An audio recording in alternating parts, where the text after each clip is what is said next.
कलयुग है। देखो 125 वर्ष कलयुग की आयु, अब 70-80 रह गई। कल आपने सुना 20-30 में समाप्त हो जाएंगे। अब तो बहुत 60-70-80 इतने में ही साफ हो जाता है जीवन। कोई बिरला 100 या ऊपर पार करे, कोई बिरला, नहीं तो 70-80-90 तो कोई बिरला। 20-30 साल की आयु होगी, क्या कर लोगे? घोर पापाचरण का वातावरण होगा, अपवित्र सब व्यवहार होगा, कैसे भजन होगा? इसलिए अभी भजन कर लो, भगवत प्राप्ति कर लो। भगवान सच्चिदानंद जब कल्कि अवतार धारण करते हैं और दुष्टों का संहार करते हैं, उस समय से फिर सतयुग प्रारंभ होता है। जब सब डाकुओं का संहार हो चुकेगा, तब नगर की और देश की सारी प्रजा का हृदय पवित्रता से भर जाएगा, क्योंकि भगवान कल्कि के शरीर में लगे हुए अंगराग स्पर्श पाकर अत्यंत पवित्र हुई वायु उनका स्पर्श करेगी। भगवान की श्री विग्रह की दिव्य गंध संपूर्ण प्रजा के हृदय को निष्पाप कर देगी। उनके पवित्र हृदयों में सत्यमूर्ति भगवान वासुदेव विराजमान होंगे और फिर उनकी संतान पहले की भांति हृष्ट पुष्ट और बलवान होने लगेगी। प्रजा के नयन मनोहारी हरि ही धर्म के रक्षक और स्वामी हैं। वे ही भगवान जब कल्कि के रूप में अवतार ग्रहण करेंगे, उसी समय सतयुग का प्रारंभ हो जाएगा और प्रजा की संतान परंपरा स्वयं ही सतोगुण से युक्त हो जाएगी। जिस समय चंद्रमा, सूर्य और बृहस्पति एक ही समय एक ही साथ पुष्य नक्षत्र के प्रथम पल में प्रवेश करते हैं, एक राशि पर आते हैं, उसी समय सतयुग का प्रारंभ होता है। परीक्षित, चंद्रवंश और सूर्यवंश में जितने राजा हो गए हैं या होंगे, उन सब का मैंने संक्षेप में वर्णन कर दिया। तुम्हारे जन्म से लेकर राजा नंद के अभिषेक तक 1115 वर्ष का समय लगेगा।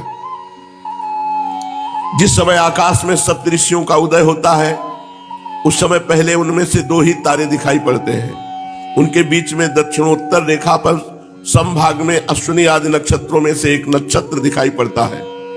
उस नक्षत्र के साथ सप्तर्षिगण मनुष्यों की गणना से 100 वर्ष तक रहते हैं। वे तुम्हारे जन्म के समय उस समय भी मघा नक्षत्र पर स्थित है। स्वयं सर्वव्यापक सर्वशक्तिमान भगवान ही शुद्ध सत्यमय विग्रह के साथ श्री कृष्ण के रूप में प्रकट हुए थे।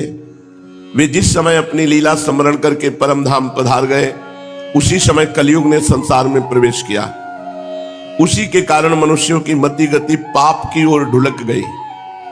जब लक्ष्मीपति भगवान श्री कृष्ण अपने चरण कमलों से इस पृथ्वी का स्पर्श करते, तब कलयुग की ताकत नहीं थी कि वो यहां प्रवेश करता। जब भगवान अंतर्धान हो गए, तब कलयुग का प्रवेश हुआ। परीक्षित, जिस समय सप्तऋषि मघा नक्षत्र पर विचरण करते रहते हैं, उसी समय कलयुग का प्रारंभ होता है। कलयुग की आयु देवताओं के वर्ष गणना से 1200 वर्षों की और मनुष्यों के गणना के अनुसार 4,32,000 वर्ष की। जिस समय सप्तऋषि मघा से चलकर पूर्वाषाढ़ा नक्षत्र में जा चुके होंगे, उस समय राजा नंद का राज्य रहेगा। तभी से कलयुग की वृद्धि शुरू होगी। पुरातत्ववेत्ता ऐतिहासिक विद्वानों का कहना है कि जिस दिन भगवान श्री कृष्ण ने अपने परम धाम को प्रयाण किया, उसी दिन उसी समय कलयुग का प्रारंभ हो गया। परीक्षित, जब देवताओं की वर्ष गणना के अनुसार 1000 वर्ष बीत चुकेंगे, तब कलयुग के अंतिम दिनों में फिर से कल्कि भगवान की कृपा से मनुष्यों के मन में सात्विकता का संचार होगा। लोग अपने वास्तविक स्वरूप को जान सकेंगे और तभी से सतयुग प्रारंभ भी होगा।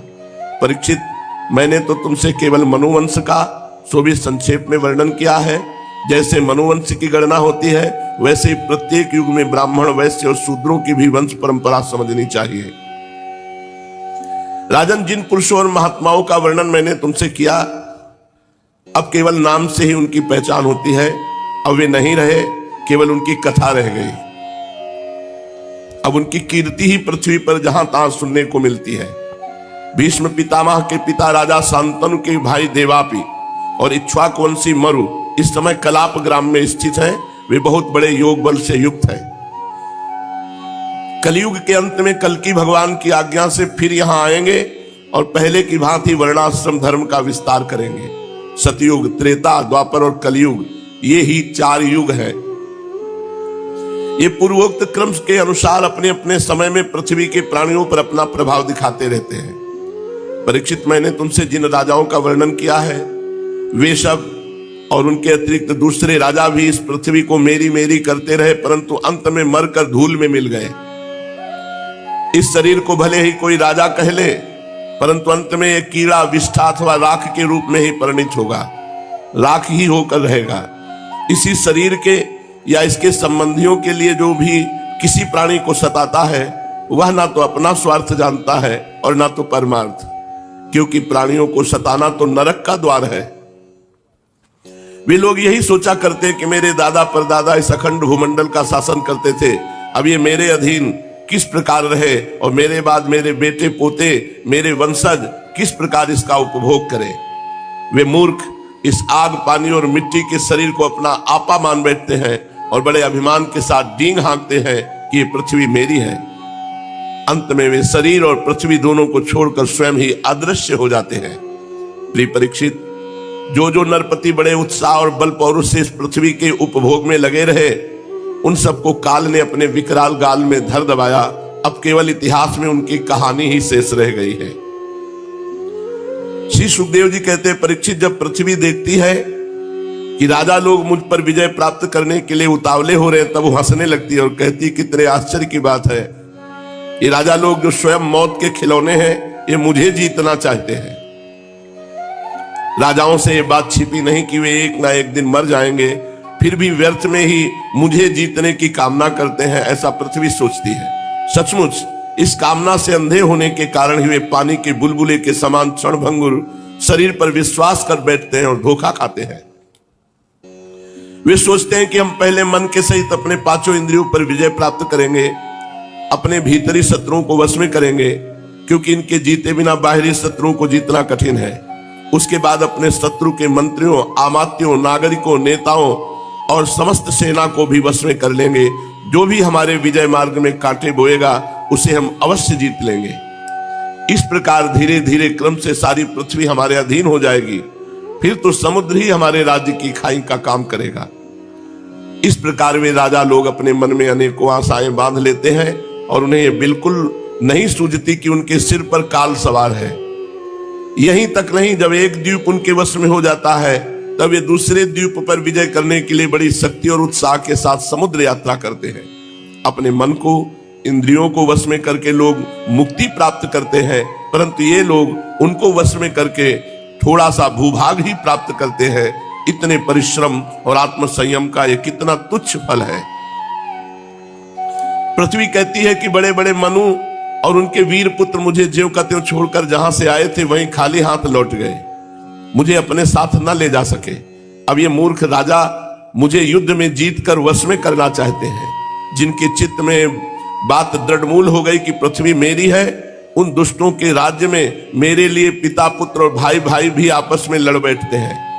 वे परस्पर इस प्रकार कहते हैं, ओ मूढ़, ये सारी पृथ्वी मेरी ही है, तेरी नहीं। इस प्रकार राजा लोग एक दूसरे को कहते सुनते हैं, एक दूसरे से स्पर्धा करते हैं, मेरे लिए एक दूसरे को मारते हैं और स्वयं मर मिटते हैं। पृथु, पुररवा, गाधी, नहुस, भरत, शास्त्राबाहु अर्जुन, मानधाता, सगर, भगवान राम, खडवांग, धुंधुमार, रघु, तृणबिंदु, ययाति, शर्याति, शंतनु, गय, भगीरथ, कुवलयासु, ककुत्स, नल, नृग, हिरण्यकश्यप, वृत्तासुर, लोकद्रोही रावण, नमुच, शंबर, भौमासुर, हिरणाक्ष, तारकासुर, बहुत से दैत्य एवं शक्तिशाली नरपति हो गए। ये सब लोग सब कुछ समझते थे कि हम सब सूर हैं। सभी ने दिग्विजय में दूसरों को हरा दिया, दूसरे इन्हें नहीं जीत पाए, परंतु सब के सब चले गए, कोई टीका नहीं। राजन, उन्होंने अपने पूरे अंतःकरण से मुझसे ममता की और समझा कि पृथ्वी मेरी है, परंतु विकराल काल ने उनकी लालसा पूरी ना होने दी। अब उनके बल पौरुष और शरीर आदि का कुछ पता ही नहीं, केवल उनकी कहानी शेष मात्र है। परीक्षित, संसार में बड़े बड़े प्रतापी और महान पुरुष वे हैं, वे लोकों में अपने यश का विस्तार करके यहां से चल बसे। तुम्हें मैंने ज्ञान और वैराग्य उपदेश करने के लिए इनकी कथा सुनाई है। मैंने जो कुछ अभी तक वर्णन किया सब वाणी का विलास है। इसी पे हमें बहुत धक्का लगा था जब हम 16-17 वर्ष के थे। ऐसा कैसे? भगवान का चरित्र, महापुरुषों का चरित्र अब समझ में आ रहा है। ये सब वाणी का विलास मात्र है, परमार्थक सत्य कुछ भी नहीं है। जितना सुनाया ये सब वाणी का विलास मात्र है, परमार्थिक सत्य कुछ नहीं है। इस पे काफी देर हम परेशान हुए थे। बस भगवान श्री कृष्ण का गुणानुवाद समस्त मंगलों का नाश करने वाला है। बड़े बड़े महात्मा उसी का गान करते रहते हैं। जो भगवान श्री कृष्ण के चरणों में अनन्य प्रेममयी भक्ति की लालसा रखता हो, उसे नित्य निरंतर भगवान के दिव्य गुणानुवाद का ही श्रवण करते रहना चाहिए। राजा परीक्षित ने पूछा, भगवान मुझे तो कलयुग में राशि राशि दोष ही दिखाई दे रहे हैं, उस समय लोग किस उपाय से उन दोषों का नाश करेंगे? इसके अतिरिक्त युगों का स्वरूप, उनके धर्म, कल्प की स्थिति और प्रलय काल के मान एवं सर्वव्यापक सर्वशक्तिमान भगवान के काल रूप का भी यथावत वर्णन कीजिए। श्री सुखदेव जी कहते, परीक्षित, सतयुग में धर्म के 4 चरण होते हैं। वे चरण हैं सत्य, दया, तप और दान। उस समय लोग पूरी निष्ठा के साथ अपने अपने धर्म का पालन करते हैं। धर्म स्वयं भगवान का स्वरूप है। सतयुग के लोग बड़े संतोषी और दयालु होते हैं। वे सबसे मित्रता का व्यवहार करते और शांत रहते हैं। इंद्रियां और मन उनके वश में रहते हैं। सुख और दुख आदि द्वंद्वों को समान भाव से सहन करते हैं। अधिकांश लोग तो समदर्शी और आत्माराम होते हैं। बाकी लोग स्वरूप स्थिति के लिए अभ्यास में तत्पर रहते हैं। परीक्षित, धर्म के समान अधर्म के भी 4 चरण हैं। झूठ, असत्य, हिंसा, असंतोष, कलह। झूठ, हिंसा, असंतोष, कलह, ये अधर्म के 4 चरण हैं। त्रेता युग में इनके प्रभाव से धीरे धीरे धर्म के सत्य आदि चरणों का चतुर्थांश क्षीण हो जाता है। राजन, उस समय वर्णों में ब्राह्मणों की प्रधानता अक्षुण्ण रहती है। त्रेता युग में लोगों में अत्यंत हिंसा और लंपटता का अभाव रहता है। सभी लोग कर्म कांड और तपस्या में निष्ठा रखते हैं। अर्थ, धर्म एवं काम रूप त्रिवर्ग का सेवन करते हैं। अधिकांश लोग कर्म प्रतिपादक, वेदों के पारदर्शी विद्वान होते हैं। द्वापर में हिंसा, असंतोष, झूठ और द्वेष, अधर्म के इन चरणों की वृद्धि होती है। इनके कारण धर्म के 4 चरण तपस्या, सत्य, दया और दान ये आधे आधे क्षीण हो जाते हैं। उस समय के लोग बड़े यशस्वी, कर्मकांडी, वेदों के अध्ययन अध्यापन में बड़े तत्पर होते हैं। लोगों के कुटुंब बड़े बड़े होते हैं। प्राय लोग धनाढ्य और सुखी होते हैं। द्वापर में उस समय वर्णों में क्षत्रिय और ब्राह्मण 2 वर्णों की प्रधानता रहती है। कलयुग जब आएगा पूर्ण रूप से, तो अधर्म के 4 चरण पुष्ट रहेंगे। असत्य, हिंसा, असंतोष, कलह, और धर्म 4 चरण क्षीण हो जाता है। जो धर्म के 4 चरण हैं वो क्षीण हो जाते हैं। सत्य, तपस्या, जो धर्म के स्वरूप है, दान, ये सब क्षीण हो जाते हैं। क्योंकि भगवत विमुखता छा जाती है। जिसको देखो केवल धन कमाना, भोग भोगना, भगवत विमुखता इतनी बढ़ जाती है कि सत्य, दया, तपस्या और दान ये 4 के 4 अंतर्ध्यान हो जाते हैं। कलयुग में अधर्म 4 चरणों से बढ़ जाता है।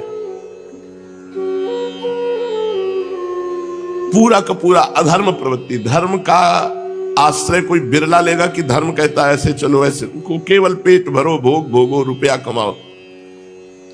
कलयुग में सभी लोग लोभी, अधिकांश लोग लोभी, दुराचारी, कठोर हृदय वाले होंगे। झूठ बोलना कोई अपराध नहीं माना जाएगा कलयुग में। देखो सब झूठ बोल रहे हैं। झूठ बोलना बहुत बड़ा नहीं। असत्य संपातक पुंजा, ये असत्य पहला चरण अधर्म का है। पर झूठ बोलने बड़ी बढ़िया सजा के झूठ बोला जाता है। झूठ मूठ एक दूसरे से वैर मोल ले लेते हैं। लालसा तृष्णा की तरंगों में बहते रहते हैं। सभी प्राणियों में 3 गुण होते हैं, सत्वगुण, रजोगुण, तमोगुण। काल की प्रेरणा से समय समय पर शरीर, प्राण और मन में उनका ह्रास और विकास भी हुआ करता है। जिस समय मन, बुद्धि और इंद्रियां सत्वगुण में स्थित होकर अपना अपना काम करने लगती हैं, उस समय सतयुग समझना चाहिए। सत्वगुण की प्रधानता के समय मनुष्य ज्ञान और तपस्या से अधिक प्रेम करने लगता है। जिस समय मनुष्यों की प्रवृत्ति और रुचि धर्म, अर्थ और लौकिक पारलौकिक सुख भोगों की ओर होती है तथा शरीर मन एवं इंद्रियां रजोगुण में स्थित होकर काम करने लगती है, बुद्धिमान परीक्षित समझना चाहिए कि उस समय त्रेता युग अपना काम कर रहा है। जिस समय लोभ, असंतोष, अभिमान, दंभ और मत्सर आदि दोषों का बोलबाला हो और मनुष्य बड़े उत्साह रुचि के साथ सकाम कर्मों में लगना चाहे, उस समय द्वापर युग समझना चाहिए। अवश्य रजोगुण और तमोगुण की मिश्रित प्रधान स्थिति का नाम द्वापर है। और जिस समय झूठ पे झूठ, कपट पे कपट, तंद्रा, निद्रा, हिंसा, विषाद, शोक, मोह, भय, दीनता की प्रधानता, उस समय तमोगुण प्रधान कलयुग समझना चाहिए। जब कलयुग का राज्य होता है तब लोगों की दृष्टि नीच हो जाती है, भ्रष्ट हो जाती है, क्षुद्र हो जाती है। अधिकांश लोग अत्यंत निर्धन, सबकी भूख बढ़ जाती है, भोगों की, खान पान की। भाग्य बहुत मंद होता है, चित्त में कामनाएं होती हैं बड़ी बड़ी। सारे देश में गांव गांव में लुटेरों की प्रधानता और प्रचुरता हो जाएगी। कोई सच्चे मार्ग का पथिक साधु नहीं रहेगा, पाखंड मार्ग, जो मन भाया। पाखंडी लोग अपने नए नए मत चलाएंगे, मनमाने ढंग से शास्त्रों वेदों का तात्पर्य निकालने लगते हैं और उन्होंने शास्त्रों को कलंकित कर दिया। दंभी पाखंडियों का बोलबाला होगा कलयुग में। रसेंद्री और जनेंद्री को तृप्त करने में ही लगे रहेंगे। कोई ब्रह्मचारी नहीं रहेगा, सब अपवित्र आचरण वाले। गृहस्थ दूसरों को भिक्षा देने के बदले स्वयं भीख मांगने लगेंगे। वानप्रस्थी गांवों में बसने लगेंगे। सन्यासी धनी होंगे, धन के लोभी होंगे। अर्थ पिशाच हो जाएंगे। स्त्रियों का आकार तो छोटा होने लगेगा पर उनकी भूख बढ़ने लगेगी। संतानें बहुत अधिक होंगी और कुल मर्यादा, पवित्रता का, लाज हया का नाश करके वो अपवित्र आचरण करेंगी। मुंह से कड़वी बात बोलेंगी, चोरी करने में प्रवीण होंगी, कपट करने में बड़ी निपुण होंगी। उनका साहस होगा बहुत बड़ा। व्यापारियों के हृदय अत्यंत क्षुद्र हो जाएंगे। कौड़ी कौड़ी से लिपटे रहते छदाम छदाम के लिए धोखाधड़ी करने लगेंगे। और तो क्या, आपत्ति काल न होने पर भी, धनी होने पर भी निम्न श्रेणी का व्यापार करेंगे। जिनकी संत पुरुष निंदा करते हैं, ऐसे उपायों से वो धन कमाएंगे। ठीक समझने और अपनाने में बुद्धि काम नहीं करेगी। कलयुग में स्वामी चाहे जितना सर्वश्रेष्ठ हो, जब सेवक लोग देखते हैं कि इसके पास धन दौलत नहीं रही तो उसे छोड़कर भाग जाते हैं।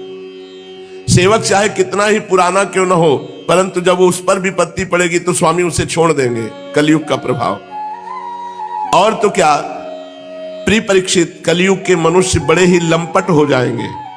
वे अपनी काम वासना को तृप्त करने के लिए ही किसी से प्यार का नाटक करेंगे। देखो, पहले से शास्त्रों में सब लिखा है। वे विषय वासना के वशीभूत होकर इतने दीन हो जाएंगे कि अपनी वासना पूर्ति के लिए माता पिता, भाई बंधु और मित्रों को भी नहीं छोड़ेंगे।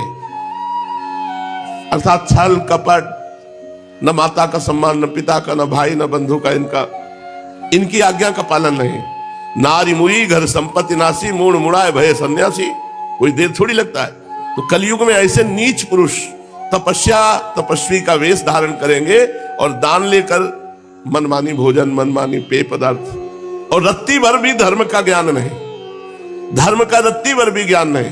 वो ऊंचे सिंहासन पर बैठकर प्रवचन करेंगे धर्म का, जिनको धर्म का रत्ती भर ज्ञान नहीं। सच्ची बात। प्रिय परीक्षित, आगे चलकर कलयुग में सूखा पड़ेगा। भूख से आतुर होकर लोग मरेंगे। अभी समय आएगा। दुर्भिक्ष और दूसरे शासक लोग इतने कर्कश हो जाएंगे कि कर पे कर, अस्थि मात्र हो शरीर, केवल शरीर में हड्डी हड्डी दिखाई देगी, भोजन ही नहीं मिलेगा। प्राण रक्षा के लिए रोटी का टुकड़ा मिलना कठिन हो जाएगा आगे चल के। अभी भजन कर लो। शरीर ढकने के लिए वस्त्र नहीं, पेट की ज्वाला शांत करने के लिए रोटी का टुकड़ा नहीं, पीने के लिए पानी नहीं, सोने के लिए जमीन नहीं। यह आएगी स्थिति आगे। दाम्पत्य जीवन, स्नान और आभूषण पहनने तक की सुविधा नहीं रहेगी। लोगों की आकृति प्रकृति पिशाचों जैसी हो जाएगी। कलयुग में अधिक धन की तो बात क्या, चंद रुपयों के लिए भाई भाई में विरोध हो जाएगा, मारपीट हो जाएगी, जान से मार डालेंगे। बहुत दिनों का सद्भाव और मित्रता को तिलांजलि दे देंगे। इतना ही नहीं, दमड़ी दमड़ी के लिए अपने संबंधियों की हत्या कर डालेंगे। परीक्षित, कलयुग के क्षुद्र प्राणी केवल काम वासना की पूर्ति और पेट भरने की धुन में ही लगे रहेंगे। पुत्र अपने बूढ़े माँ बाप की रक्षा पालन पोषण नहीं करेंगे, उन्हें उपेक्षा करके घर से निकाल देंगे। ये आगे शुरू हो चुका है, आगे विशाल रूप में आएगा। कौन बूढ़े बालों की सेवा करे, निकाल दिया घर से। पिता अपने निपुण से निपुण सब कामों में योग्य पुत्रों की परवाह न करेंगे। परीक्षित, श्री भगवान ही चराचर जगत के परम पिता और परम गुरु हैं। इंद्र ब्रह्मा आदि लोकाधिपति उनके चरण कमलों में अपना सिर झुकाकर सर्वस्व समर्पण करते रहते हैं। उनका ऐश्वर्य अनंत है और वे एक रस अपने स्वरूप में स्थित हैं। परंतु कलयुग में लोगों में इतनी मूढ़ता फैल जाएगी, पाखंडियों के कारण लोगों का चित्त इतना भटक जाता है कि लोग अपने कर्म और भावनाओं के द्वारा भगवान की पूजा से भी विमुख हो जाएंगे। मनुष्य मरने के समय आतुरता की स्थिति में गिरते या फिसलते समय विवश होकर यदि भगवान के किसी एक नाम का उच्चारण कर ले तो उसके सारे कर्म बंधन छिन्न भिन्न हो जाते हैं और उसे उत्तम से उत्तम गति प्राप्त होती है।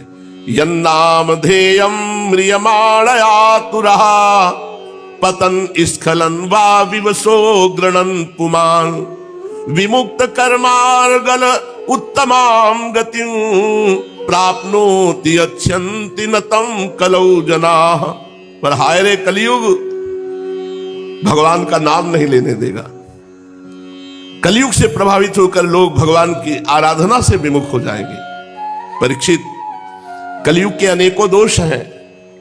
कुल वस्तुएं दूषित हो जाती हैं, स्थानों में भी दोष की प्रधानता हो जाती है।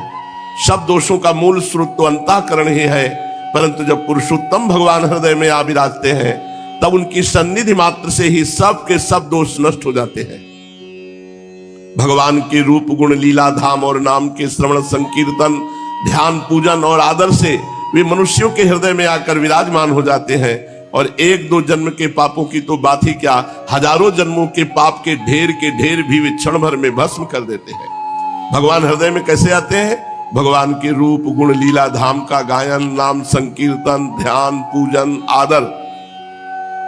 जैसे सोने के साथ संयुक्त होकर अग्नि उसके धातु संबंधी मलिनता आदि दोषों को नष्ट कर देती है, वैसे ही साधकों के हृदय में स्थित होकर भगवान श्री हरि उनके अशुभ संस्कारों को सदा के लिए मिटा देते हैं। परीक्षित, विद्या तपस्या प्राणायाम समस्त प्राणियों के प्रति मित्र भाव तीर्थ स्नान व्रत दान और जप किसी भी साधना से मनुष्य के अंतःकरण की वैसी वास्तविक शुद्धि नहीं होती जैसी शुद्धि भगवान पुरुषोत्तम के हृदय में विराजमान हो जाने पर होती है। सावधान, अब तुम्हारी मृत्यु का समय आ रहा है। श्री सुखदेव जी महाराज, सावधान परीक्षित, 7वां दिन है, तक्षक सर्प काटेगा और तुम्हारी मृत्यु होगी। परीक्षित, अब तुम्हारी मृत्यु का समय निकट आ गया है, सावधान हो जाओ।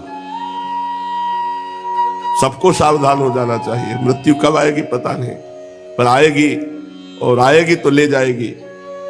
पूरी शक्ति से देखो, सावधानी क्या है?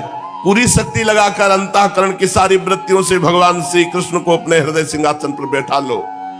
ऐसा करने से अवश्य तुम्हें परम गति की प्राप्ति होगी। जो लोग मृत्यु के निकट पहुंच रहे हैं उन्हें सब प्रकार से परमेश्वरशाली भगवान का ही ध्यान करना चाहिए। प्यारे परीक्षित, सबके परमाश्रय और सर्वात्मा भगवान अपना ध्यान करने वालों को अपने स्वरूप में लीन कर लेते हैं, उसे अपना स्वरूप बना लेते हैं। परीक्षित, यूं तो कलयुग दोषों का खजाना है, परंतु इसमें एक बहुत बड़ा गुण है। वो गुण यही है कि कलयुग में केवल भगवान श्री कृष्ण का संकीर्तन करने मात्र से ही सारी आसक्तियां छूट जाती हैं और परमात्मा की प्राप्ति हो जाती है। सतयुग में भगवान का ध्यान करने से, त्रेता में बड़े बड़े यज्ञों के द्वारा उनकी आराधना करने से, द्वापर में विधि पूर्वक उनकी पूजा करने से जो फल मिलता है वो कलयुग में केवल भगवान नाम जपने से, भगवान नाम कीर्तन करने से प्राप्त हो जाता है। श्री सुखदेव जी कहते, परीक्षित, तीसरे स्कंद में परमाणु से लेकर द्विपरार्ध पर्यंत काल का स्वरूप और एक एक युग कितने कितने वर्षों का होता है ये मैं तुम्हें बता चुका हूं। अब तुम कल्प की स्थिति और उसके प्रलय का वर्णन भी सुनो। 1000 चतुर्युगी का ब्रह्मा जी का एक दिन होता है। 1000 बार जब चतुर्युग व्यतीत होगा, सतयुग, त्रेता, द्वापर, कलयुग, ये एक चतुर्युगी, ऐसे 1000 बार जब व्यतीत होगा तो ब्रह्मा जी का एक दिन होता है। ब्रह्मा के इस दिन को ही कल्प भी कहते हैं। एक कल्प में 14 मनु होते हैं। कल्प के अंत में उतने ही समय तक प्रलय भी रहता है। प्रलय को ब्रह्मा की रात कहते हैं। 1000 चतुर्युगी ब्रह्मा का दिन और 1000 चतुर्युगी ब्रह्मा की रात। जब समय ब्रह्मा जी की रात आती है उस समय ये तीनों लोक लीन हो जाते हैं, उनका प्रलय हो जाता है। इसका नाम नैमित्तिक प्रलय है।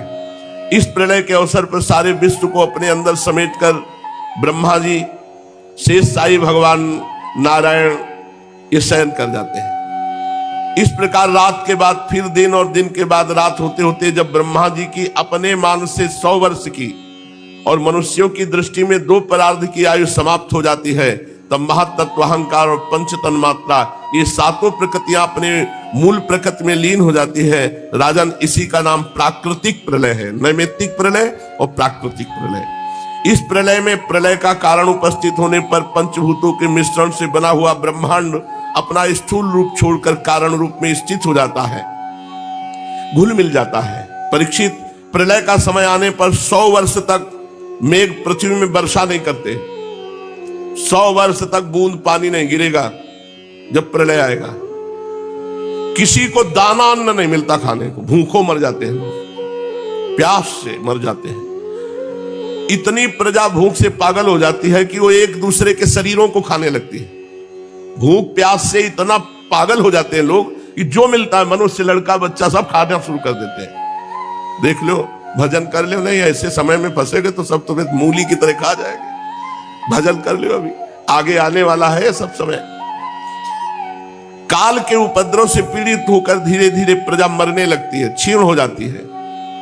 फिर प्रलयकालीन सांबर तक सूर्य अपनी प्रचंड किरणों से समुद्र और प्राणियों के शरीर और पृथ्वी का सारा रस खींच लेते हैं, एक बूंद पानी नहीं कहीं। फिर वर्षा नहीं होती। 100 वर्ष तक केवल प्रचंड अग्नि बरसाने वाले सूर्य का ताप, कहीं एक अन्न नहीं, एक चुल्लू पानी नहीं। फिर उस 100 वर्ष के बाद संकर्षण भगवान के मुख से, शेष जी से अग्नि प्रकट होती है, सांबर तक अग्नि।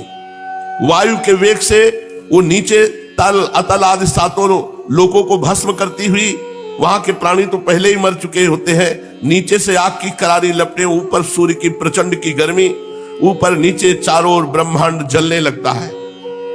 ऐसा जान पड़ता है मानो गोबर का उपला जलकर अंगारे के रूप में दहक रहा हो। इसके बाद प्रलयकालीन अत्यंत प्रचंड सामर्थक वायु सैकड़ों वर्षों तक चलती रहती है। 100 वर्ष तक सूखा, फिर 100 वर्ष तक वायु, फिर 100 वर्ष तक अग्नि की वर्षा, कुछ नहीं बचेगा। आकाश धुएं और धूल से भर जाता है। इसके बाद असंख्यों रंग बिरंगे बादल आकाश में मंडराने लगते हैं और सांबर तक मेघ आकर गरज गरज कर 100 वर्ष तक वर्षा करते हैं। 100 वर्ष तक पूरा ब्रह्मांड पानी ही पानी। 100 वर्ष तक सूखा, 100 वर्ष तक आग वर्षा, 100 वर्ष तक वायु, फिर 100 वर्ष तक पानी की वर्षा। ऐसा पूरा जल ही जल हो जाता है, सब कुछ जल में। इस प्रकार जब जल प्रलय होता है तब जल पृथ्वी के विशेष गुण गंध को ग्रस लेती है, अपने में लीन कर लेती है। गंध गुण के जल में लीन हो जाने से पृथ्वी का नाश हो जाता है, वो जल में बन जाती, कहीं पृथ्वी नहीं रहती, वो जल में घुल मिलकर जल रूप बन जाती है। राजन, इसके बाद जल के गुण रस को तेजस तत्व ग्रस लेता है, तब जल नीरस होकर अग्नि स्वरूप हो जाता है। तदनंतर वायु तेज के गुण रूप को ग्रस लेता है, तो तेज रूप रहित होकर वायु रूप हो जाता है। अब आकाश वायु के गुण स्पर्श को अपने में मिला लेता है, तो वायु खत्म होकर आकाश हो जाती है, शांत आकाश। इसके बाद तामस अहंकार आकाश के गुण शब्द को ग्रस लेता है, आकाश शब्दहीन होकर तामस अहंकार में लीन हो जाता है। इसी प्रकार तेजस अहंकार इंद्रियों को, वैकारिक अहंकार इंद्रियाधिष्ठात्र देवता और इंद्रिय वृत्तियों को अपने में लीन कर लेता है। तत्पश्चात महत्त्व अहंकार को और सत्वादि गुण महत्त्व को ग्रस लेते हैं। परीक्षित, सब नष्ट हो जाता है, ये काल की महिमा है। उसी की प्रेरणा से अव्यक्त प्रकृति गुणों को ग्रस लेती, तब केवल मूल प्रकृति बचती है। त्रिगुणात्मिका प्रकृति, सत्वगुण, रजोगुण, तमोगुण, ये मूल प्रकृति में लीन हो जाते हैं। वही चराचर जगत का मूल कारण है। वह अव्यक्त, अनादि, अनंत, नित्य, अविनाशी है। जब वो अपने कार्यों को लीन करके प्रलय के समय साम्य अवस्था को प्राप्त हो जाती है, तब काल के अवयव वर्ष मास दिन रात क्षण आदि के कारण उसमें परिणाम क्षय वृद्धि आदि किसी प्रकार के विकार नहीं होते। उस समय प्रकृति में स्थूल अथवा सूक्ष्म रूप से वाणी मन सतोगुण रजोगुण तमोगुण महत्त्व आदि विकार प्राण बुद्धि इंद्री उनके देवता कुछ नहीं रहते, सब नष्ट हो जाता है। सृष्टि के समय रहने वाले लोगों की कल्पना और उनकी स्थिति भी नहीं रहती। स्वप्न जागृत सुषुप्ति तीन अवस्थाएं नहीं रहती। आकाश जल पृथ्वी वायु अग्नि सूर्य भी नहीं रहते, सब कुछ शून्य। उस अवस्था का तर्क के द्वारा अनुमान करना भी असंभव है। उस अव्यक्त को ही जगत की मूलभूत तत्व कहते हैं। इसी अवस्था का नाम प्राकृत प्रलय है।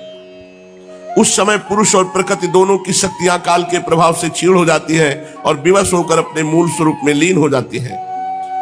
अब महाप्रलय मोक्ष को कहते हैं। ये आत्यंतिक प्रलय है। बुद्धि इंद्रिय और उनके विषयों के रूप में उनका अधिष्ठान ज्ञान स्वरूप वस्तु ही भाषित हो रही है। उन सबको तो आदि भी है और अंत भी है, इसलिए वे सब सत्य नहीं है। वे दृश्य हैं और अपने अधिष्ठान से भिन्न उनकी सत्ता भी नहीं है, इसलिए वे सर्वथा मिथ्या माया मात्र है। जैसे दीपक नेत्र रूप तीनों तेजस से भिन्न नहीं है, वैसे बुद्धि इंद्रिय और उनके विषय तन्मात्राएं भी अपने अधिष्ठान स्वरूप ब्रह्म से भिन्न नहीं है, यद्यपि वो इनसे सर्वथा भिन्न है। जैसे रज्जु रूप अधिष्ठान में अध्यस्त सर्प अपने अधिष्ठान से पृथक नहीं है, परंतु अध्यस्त सर्प से अधिष्ठान का कोई संबंध नहीं है। ये मोक्ष है। ये प्राप्त हो जाए तो इस प्रलय में जाने नहीं पड़ेगा, पर है कठिन मोक्ष प्राप्त करना। इसलिए नाम जप करो, भगवान की कृपा से सुलभ हो जाएगा। परीक्षित, जागृत स्वप्न और सुषुप्ति तीनों अवस्थाएं बुद्धि की ही है, अतः इनके कारण अंतरात्मा में जो विश्व तेजस और प्राज्ञ रूप नानात्व की प्रतीत होती है, केवल माया मात्र है। बुद्धिगत नानात्व का एकमात्र सत्य आत्मा से कोई संबंध नहीं है। ये विश्व उत्पत्ति और प्रलय से ग्रस्त है, इसलिए अनेक अवयवों का समूह अवयवी है। अतः ये कभी ब्रह्म में होता है और कभी नहीं होता। ठीक वैसे जैसे आकाश में मेघमाला कभी होती है और कभी नहीं होती। परीक्षित, जगत के व्यवहार में जितने भी अवयवी पदार्थ होते हैं, उनके ना होने पर भी उनके भिन्न भिन्न अवयव सत्य माने जाते हैं, क्योंकि वे उनके कारण हैं। जैसे वस्त्र रूप अवयवी के ना होने पर भी उसके कारण रूप सूत का अस्तित्व माना ही जाता है, उसी प्रकार कार्य रूप जगत के अभाव में भी इस जगत के कारण रूप अवयव की स्थिति हो सकती है। परंतु ब्रह्म में एक कार्य कारण भाव भी वास्तविक नहीं है, क्योंकि देखो, कारण तो सामान्य वस्तु और कार्य विशेष वस्तु, इस प्रकार जो भेद दिखाई देता वो केवल भ्रम ही है। इसका हेतु ये है कि सामान्य और विशेष भाव आपेक्षिक है, अन्योन्याश्रित है। विशेष के बिना सामान्य नहीं और सामान्य के बिना विशेष की स्थिति नहीं हो सकती। कार्य और कारण भाव आदि और अंत दोनों ही मिलते हैं, इसलिए वो भी स्वाप्निक भेदभाव के समान सर्वथा अवस्तु है। इसमें संदेह नहीं कि प्रपंच रूप विकार स्वाप्निक विकार के समान ही प्रतीत हो रहा है, तो भी ये अपने अधिष्ठान ब्रह्म स्वरूप आत्मा से भिन्न नहीं है। कोई चाहे भी तो आत्मा से भिन्न रूप में अणुमात्र भी इसका निरूपण नहीं कर सकता। यदि आत्मा से पृथक इसकी सत्ता मानी भी जाए तो ये भी चिद रूप आत्मा के समान स्वयं प्रकाश होगा और ऐसी स्थिति में वो आत्मा की भांति ही एक रूप सिद्ध होगा। ये शुद्ध ज्ञान है। परंतु इतना तो सर्वथा निश्चित है कि परमार्थ सत्य वस्तु में नानात्व नहीं है। यदि कोई अज्ञानी परमार्थ सत्य वस्तु में नानात्व स्वीकार करता है तो उसका वो मानना वैसा ही है जैसे महाकाश और घटाकाश। आकाश स्थित सूर्य और जल में प्रतिबिंबित सूर्य का तथा बाह्य वायु और अंतर वायु का भेद मानना। जैसे व्यवहार में मनुष्य एक ही सोने को अनेकों रूपों में गड़गड़ा कर तैयार कर लेते हैं और कंगन कुंडल कड़ा आदि के अनेक रूप उसमें होते हैं, इसी प्रकार व्यवहार में निपुण विद्वान लौकिक और वैदिक वाणी के द्वारा इंद्रियातीत आत्मस्वरूप भगवान का भी अनेकों रूपों में वर्णन करते हैं। देखो ना, बादल सूर्य से उत्पन्न होता है, सूर्य से ही प्रकाशित, फिर भी वो सूर्य के ही अंश नेत्रों के लिए सूर्य का दर्शन होने में बाधक बन बैठता है। इसी प्रकार अहंकार भी ब्रह्म से ही उत्पन्न होता है, ब्रह्म से ही प्रकाशित होता है और ब्रह्म के अंश जीव के लिए ब्रह्म स्वरूप के साक्षात्कार में बाधक बन बैठता है। जब सूर्य से प्रकट होने वाले बादल तितर बितर हो जाते हैं, तब नेत्र अपने स्वरूप सूर्य का दर्शन करने में समर्थ होते हैं।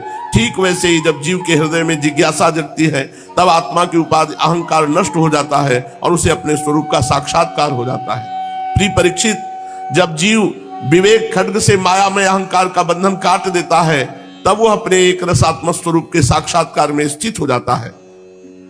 आत्मा की माया मुक्त वास्तविक स्थिति ही आत्यंतिक प्रलय कही गई है। हे शत्रुदमन, तत्वदर्शी लोग कहते हैं कि ब्रह्मा से लेकर तिनके तक जितने प्राणी या पदार्थ हैं सभी हर समय पैदा होते हैं और मरते हैं, अर्थात नित्य रूप से उत्पत्ति और प्रलय होता ही रहता है।